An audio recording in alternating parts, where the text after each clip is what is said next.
پھر تمہیں اللہ سے محبت کرنے کی ضرورت نہیں پیش آئے گی. یحببکم اللہ, اللہ خود تمہیں اپنا محبوب بنا دے گا. کیوں کہ اللہ کا محبوب حضور علیہ الصلوۃ والسلام. جب ہم کسی کے دوست اور یار کو خوش کرتے ہیں تو دوسرا آدمی خوش ہو جاتا ہے کہ اس نے میرے دوست کے ساتھ بڑا احسان کیا, اس نے میرے بیٹے کے ساتھ بڑا احسان کیا, اس نے میرے اپنے کے ساتھ بڑا احسان کیا. تو اللہ کی سب سے بڑی محبوب ہستی جو ہے وہ حضور علیہ الصلوۃ والسلام کی ذات.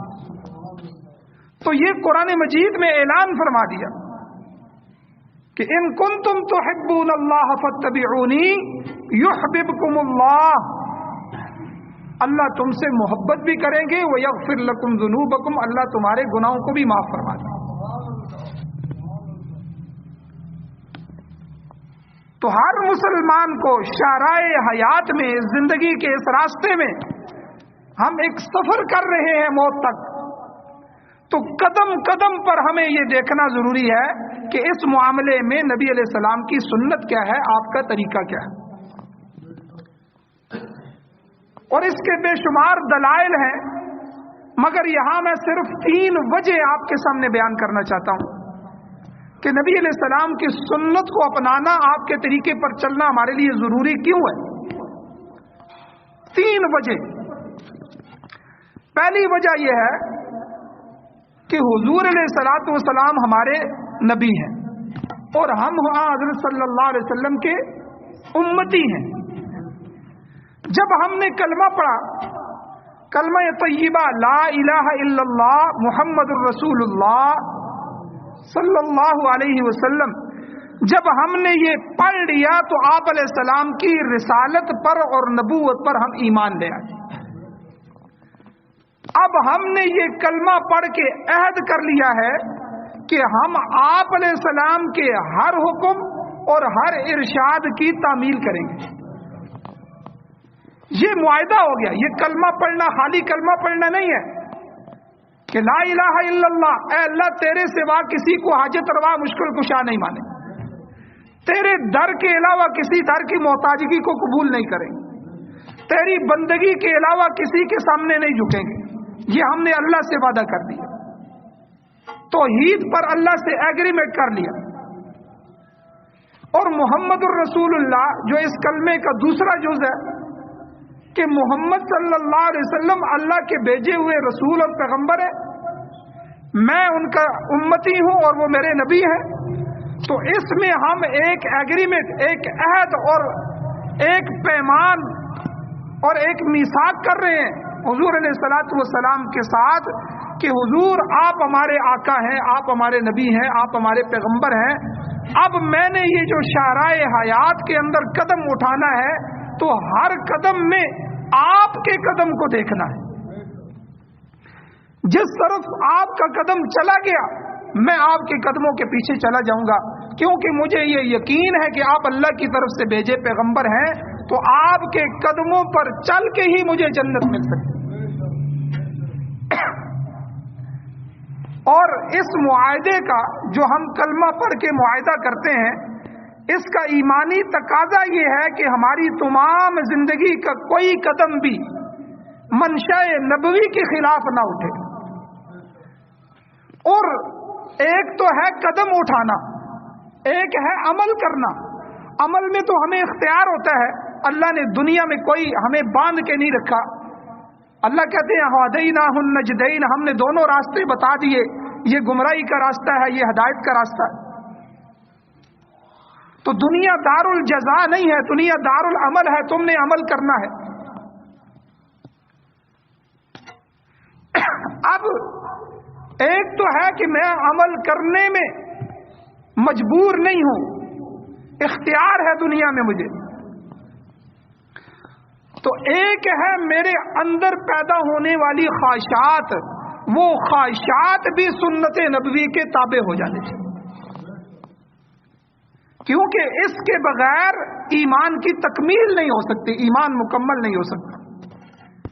نبی صلی اللہ علیہ وسلم کی حدیث مبارکہ ہے, مشکات شریف حدیث کی کتاب ہے, صفحہ 30 پر یہ حدیث موجود ہے